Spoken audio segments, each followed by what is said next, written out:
胡师傅，哎，过来了。你看一下我家这个洗脚盆坏了。哦，这个啊，是木质的洗脚盆啊。能修吗？你看，这个骨子掉了，可以。这个是这上面的，然后下面这个呢？这个坏了。哦，烂了。然后这个一缺了水吧，哈，这个骨子就掉下来了。哦，你说放点那不用的话，这个骨子就松了是吧？啊。想让咱把它那个用个螺丝，到时候你可以紧，是松的时候可以紧一下，那个活螺丝啊，可以修啊。多少钱？这给你修一下，这俩还得修一下，你就给10块钱。行，这给修一下吧。好。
行，来试下水哈。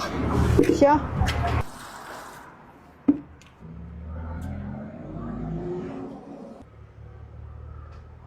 行，我给试个水没问题。这个我也改了一下，就是换了个螺丝，到时候松的时候你可以紧一下，飞姐。好的。假如回家以后泡泡水啊，效果更好。这个回家用去吧。好，谢谢胡师傅。不客气。